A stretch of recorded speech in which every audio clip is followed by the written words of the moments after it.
In this video, I'll describe the negative binomial distribution.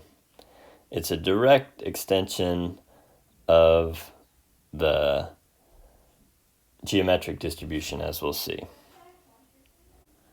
Following the book's notation, you can understand a negative binomial distribution as the number of times to perform a Bernoulli trial before we have R successes.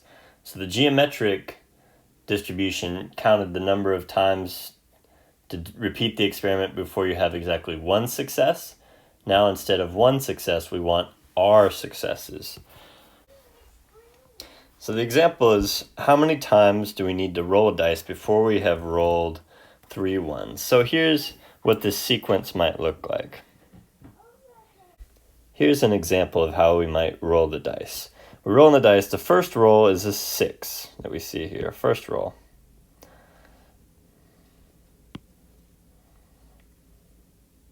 Here's an example of how we might roll the dice. So we start rolling the dice. We roll the first one. First roll is a 6. And then the next roll is a 1. So here's our first one. First one. And then we roll another one. It's not a 6. Another one. Not a 6. Not a 1, pardon me. Not a 1. And then here on our 1, 2, 3, 4, 5, 6 roll, we get another one. Or we get our second one. Here's our second one. And on the next roll, we don't get a 1. On the next roll, we do get a 1. Okay, so here's the final one. So if we think about the arrangement of these, then before the final one, we could have gotten the 2 1s in any of these locations. So there are 1, 2, 3, 4, 5, 6, 7, 8. So it took us 8 rolls in this case. 8 rolls to get a 1. So 8 rolls to get 3 1s rather. In these 7 rolls before we got the third one, the other 2 1s could have been in any position at all. So there are 7. There are 7 choose 2 ways. So you can say let x be the number of dice rolls it takes to get 3 1s. Looking at this, it must be the case that x is at least 3, okay? Because we need to roll the dice at least 3 times. Here we got x equals 8. So the probability that x equals 8 equals the number of, probability that x equals 8, so we have to get 8 minus 3. These are the rolls that are not a 1.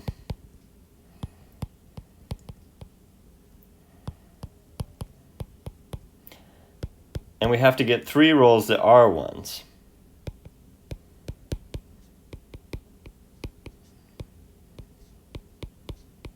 As we have it now, this accounts for order. So we need to take away the order here. And so that is 7. That's where the 7 choose 2 comes in. So this accounts for possible arrangement of the 2s, the positions of the earlier successes.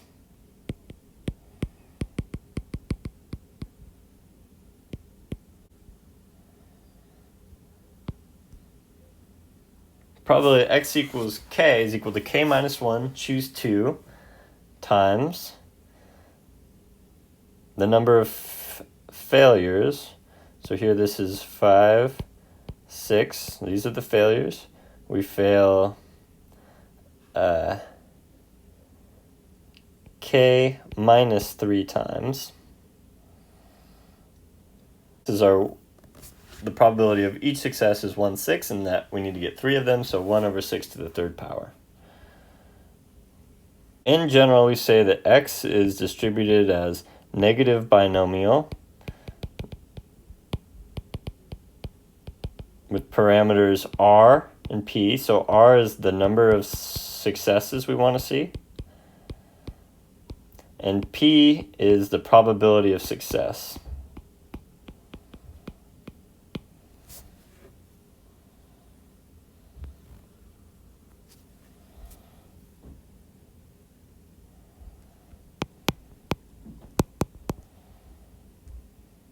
It has the following probability mass function. The probability that x equals k is equal to.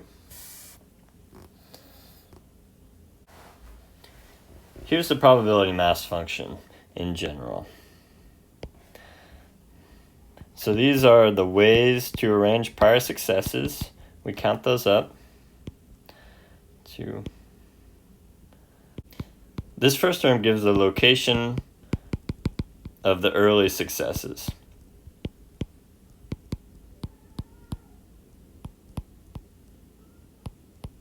That is, it allows for these numbers here, these ones, to be permuted. So these can go anywhere you want in the previous ones. We always have to have our successes. Because the trials are independent, we can multiply them all together in this way. And we have to have k minus r failures. Okay, so the minimum number that we have, we always have to have at least r to get r successes, at least r trials. And of course, as with all of these discrete probability function equals 0 otherwise. So they're always piecewise in this way.